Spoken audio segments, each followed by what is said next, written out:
N148 Multan میں ضمنی election polling کا عمل جاری ہے. شام 5 بجے تک جاری رہے گا. 4,44,231 ووٹرز حق رائے دہی استعمال کریں گے. انتظامیہ پرامن پولنگ کروانے کے لیے متحرک ہو چکی ہے. سید زہیب بخاری ہمیں اپڈیٹ کریں گے. جی سید زہیب بخاری بتائیے گا کیا صورتحال ہے؟ دیکھیں کافی بہتر صورتحال جو ہے وہ اس وقت ہمیں N148 میں دیکھنے میں آ رہی ہے، لیکن اگر ہم ٹرن آؤٹ کی بات کریں تو ٹرن آؤٹ جو ہے وہ کافی کم جو ہے وہ اس وقت ہمیں جو ہے وہ دیکھنے میں آ رہا ہے. موسم کی درجہ حرارت تو بڑھتا جا رہا ہے لیکن ٹرن آؤٹ جو ہے وہ اس حساب سے نہیں بڑھ رہا. تو اگر ہم بات کریں خواتین کے حوالے سے تو خواتین کی بھی ایک بڑی تعداد جو ہے وہ ہمیں دیکھنے میں ہے کہ وہ بھی جو ہے وہ ووٹ کاسٹ کرنے کے لیے پولنگ اسٹیشنز پر جو ہے وہ پہنچنے لگے. تو کچھ خواتین ہمارے ساتھ موجود بھی ہوں گی، ان سے بھی جو ہے وہ اب تک کی تازہ صورتحال پر ہم بات کر لیتے ہیں. میڈم کیا کہنا چاہیں گی اب تک کی صورتحال کو جو ہے وہ کس طرح آپ نے مانیٹر کیا؟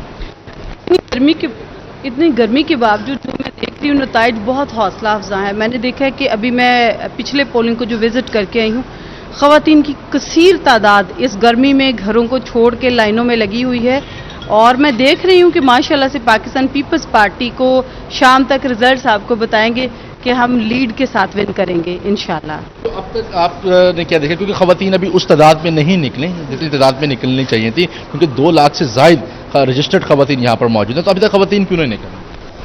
نہیں سر، ایسی بات نہیں ہے. مجھے نہیں پتا آپ نے کتنی دیر پہلے پولنگ کو وزٹ کیا، لیکن اب جو میں دیکھ رہی ہوں کہ خواتین برقعوں میں آ رہی ہیں، خواتین سٹکس پکڑ کے آ رہی ہیں. ایون کہ میں نے کچھ معذور خواتین کو بھی دیکھا ہے جو ابھی پولنگ میں ووٹ کاسٹ کرنے آئی ہیں. تو ایسی بات نہیں ہے، ووٹ ایک قیمتی چیز ہے، اور مجھے امید ہے یہ باشعور عوام ہے، کیونکہ شہری کمیونٹی یہاں پہ زیادہ ہے. تو انشاءاللہ شام تک آپ کو رزلٹ بتائے گا کہ خواتین کی بہت بڑی تعداد نے ووٹ کاسٹ کی. ٹھیک ہے، بہت شکریہ. شام تک جو ہے وہ رزلٹ ہمیں بتائے گا کہ خواتین کی کتنی تعداد جو ہے وہ باہر نکلتے. تو اس تمام تر صورتحال پہ مزید بھی بات کریں گے. سینئر تجزیہ نگار بھی ہمارے ساتھ ممتاز نیازی صاحب ہمارے ساتھ موجود ہیں. نیازی صاحب آپ نے کس طرح دیکھا؟ آپ بھی ظاہر سی بات ہے صبح سے یہاں پہ 7:30 بجے سے یہاں پر موجود ہیں، تو آپ کس طرح دیکھ رہے ہیں، خواتین کو کس طرح دیکھ رہے ہیں، اور اب تک کے ٹرن آؤٹ کو کس طرح مانیٹر کیا؟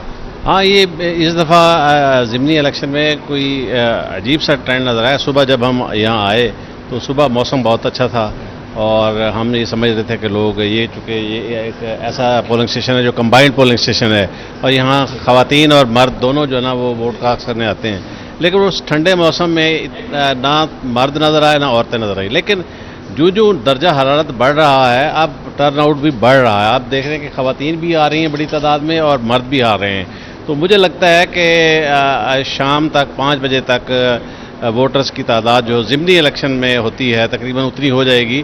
جنرل الیکشن تک جو ایوریج ہوتی ہے، شرح ہوتی ہے، وہ تو نہیں ہوگی، لیکن ایک اچھی خاصی تعداد جو ہے وہ ووٹ کا آپ کو رزلٹ میں نظر آئیں گے.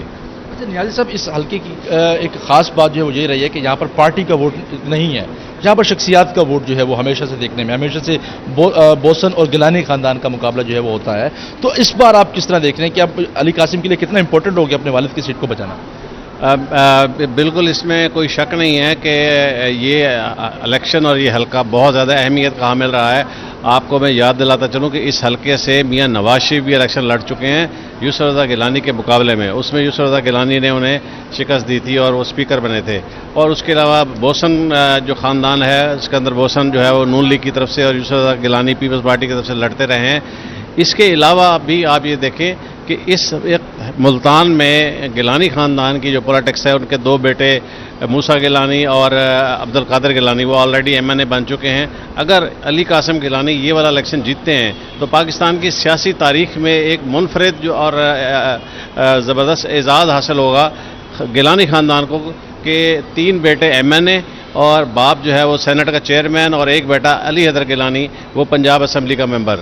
تو اس حوالے سے بھی ایک یہ انفرادیت کا حامل حلقہ ہے، اور اس حلقے میں بہت زیادہ زور لگایا جا رہا ہے. مسلم لیگ نون نے وڈرا کر لیا اپنا کینڈیڈیٹ پیپلز پارٹی کے ساتھ ایک طے شدہ فارمولے کے تحت کہ وہ جہاں پہ نمبر 1 ہوگی وہاں پہ پیپلز پارٹی کے مقابلے میں نون لیگ اپنا کینڈیڈیٹ نہیں لائے گی. تو مسلم لیگ نون جو ہے وہ بھی پیپلز پارٹی کو سپورٹ کر رہی ہے، لیکن کچھ دھڑے جو ہے وہ سنی اتحاد کے امیدوار بیرسٹر تیمور کو بھی ہے مقابلہ. میں یہ سمجھتا ہوں کہ یہاں کانٹے کا مقابلہ ہوگا. اتنا ایزی یہ میچ نہیں ہے، 1 سائیڈڈ میچ نہیں ہے، یہ اچھا خاصا ٹف مقابلہ ہے. پچھلا آپ کو یاد ہوگا کہ 8 فروری کو بھی یوسف رضا گیلانی صرف 160 ووٹوں سے تیمور محض سے جیتے تھے. تو اس وقت علی قاسم گیلانی اور دونوں امیدوار بیرسٹر تیمور مہے دونوں بہت زور لگا رہے ہیں اپنے ووٹر کو باہر نکالنے کے لیے. انہوں نے ٹیمیں بنائی ہوئی ہیں اور اس علاقے میں آپ نے دیکھا ہوگا کہ علی قاسم گیلانی, رانا محمود الحسن, عامر ڈوگر, عدنان ڈوگر اور وسیم بادوزئی اور سب لوگ جو ہے نا وہ وزٹ کر رہے ہیں اور ووٹرز کو کوشش کر رہے ہیں باہر نکالنے کی.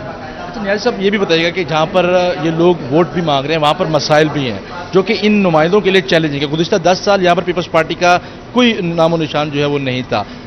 مسلم لیگ نون کے پاس 2013 کے جیتی, پھر 2018 میں پاکستان تحریک انصاف احمد حسین ڈیڑھ یہاں پر جیتے, لیکن مسائل حل نہیں ہوئے. گیس, بجلی, اسکول, تعلیم, دیگر ڈیولپمنٹ کے کام جو ہے وہ یہاں پر وہ نہیں ہوئے. تو اب گیلانی صاحب کو موقع ملا تو پھر گیلانی صاحب نے کے بعد پھر سیٹ چھوڑ دی. اب علی قاسم کے لیے چیلنجنگ صورتحال ہے. پھر آئی ٹی پارک, کیا آئی ٹی پارک کا یہ جو ان کا پلان ہے یہ پورا ہو سکے گا؟ نوجوان ان کو ووٹ دیں گے آئی ٹی پارک کے نام؟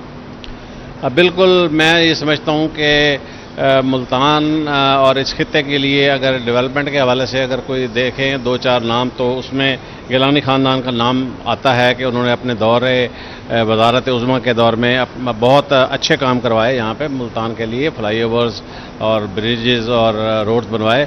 لیکن اس میں مسلم لیگ نون کی پنجاب میں گورنمنٹ تھی تو انہوں نے بھی اچھا شیئر اپنا دیا اور انہوں نے بھی ڈیولپمنٹ کے اچھے کام کروائے. اس وقت جو ہے نا سب سے زیادہ چیلنجنگ ہے اور لوگوں کی توقعات ہیں گیلانی خاندان سے کہ وہ چونکہ حکومتی اتحاد کا حصہ بھی ہیں اور حکومت میں اہم عہدوں پر بھی وہ اس وقت بیٹھے ہوئے ہیں, تو اگر وہ جیتتے ہیں یا ہارتے ہیں لوگوں کی توقعات ان سے ہیں اور وہ پہلے بھی انہوں نے کام کروائے ہیں اور اب بھی لوگوں کی یہ سوچ ہے کہ اگر گیلانی خاندان کا آتا ہے ایم این اے یا ان کے ایم پی ایم این اے جو ہے نا وہ حکومت میں, چونکہ اب چل رہی ہے ان کی ڈیل آپس میں, جیسے گیلانی صاحب سے بات ہوئی تھی انہوں نے کہا کہ ہمارے کچھ تحفظات اور معاملات طے ہو رہے ہیں, اگر وہ حکومت کا حصہ بھی بنتے ہیں تو پھر امید ہے کہ ملتان کے مسائل بالخصوص جو آپ نے آئی ٹی پارک کی بات کی, اس کے علاوہ کیڈٹ کالج ہے, ڈول روڈز ہیں, ہیڈ محمد والا بہاڑی ٹو ملتان روڈ ہے, متی تل ڈبل روڈ ہے اور اسی طرح کے دیگر منصوبے جو ہیں ان کے پھر مکمل ہونے کی امید کی جا سکتی ہے.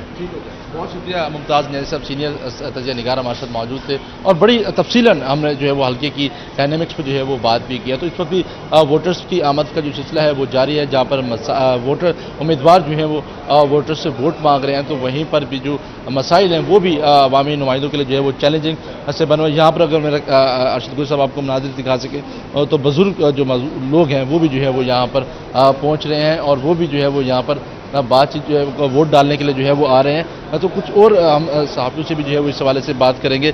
سینئر تجزیہ نگار فرحان مرزا صاحب بھی جو ہے وہ ہمارے ساتھ موجود ہوں گے, ان سے بھی جو ہے وہ بات کریں گے. فرحان صاحب, آپ کیا کہیں گے کہ ٹرن آؤٹ ابھی تک اس طرح نہیں آیا جس طرح جو ہے وہ کہا جا رہا تھا کہ ٹرن آؤٹ بڑھے گا؟ گزشتہ حالی الیکشن میں 52 تک یہ ٹرن آؤٹ کیا تھا, لیکن ابھی تک وہ ٹرن آؤٹ کیوں زیادہ نہیں آ رہا؟ دیکھیں یہ ہے کہ یہ ضمنی انتخاب ہے اور دوسری سب سے بڑی وجہ یہ ہے کہ ملتان آج کل ہیٹ ویو کی زد میں ہے, آپ کو پتہ ہے, اور آج بھی جو ٹیمپریچر ہے وہ 45 کے قریب ہے. تو میں یہ سمجھتا ہوں کہ آج امیدواروں کا اور کارکنان کا دن ہے کہ وہ ووٹرز کو اپنے گھروں سے باہر کیسے نکالتے ہیں, اور جو امیدواران اور جو ان کے کارکنان جو ووٹرز کو گھروں سے باہر نکالنے میں کامیاب ہوں گے وہی ان کو ہی سکسیس جو ہے وہ مل سکتی ہے. ٹھیک ہے, مرزا صاحب جو ہے وہ ہمارے ساتھ موجود تھے. جو ووٹرز کو اس صورتحال میں باہر نکالے گا اسی کو جو ہے وہ کامیابی ملے گی. تو اب دیکھنا یہ ہے کہ کیا اب ووٹر جو ہے وہ باہر نکلے گا, کیونکہ اب وقت جو ہے وہ بڑی تیزی سے بڑھتا جا رہا ہے اور پیچھے وقت بہت کم رہ چکا ہے, کیونکہ شام 5 بجے تک یہ پولنگ کا عمل جو ہے وہ جاری رہے گا اور الیکشن کمیشن کے مطابق وقت بھی جو ہے وہ نہیں بڑھایا جائے گا. تو صورتحال یہ ہے کہ ٹرن آؤٹ پہ کوئی واضح جو اس میں زیادہ ہے وہ ہمیں ابھی تک نہیں دیکھنے میں آ رہا ہے. جی سید زہیر بخاری, بہت شکریہ, آپ ہمیں تفصیلات سے آگاہ کر رہے تھے.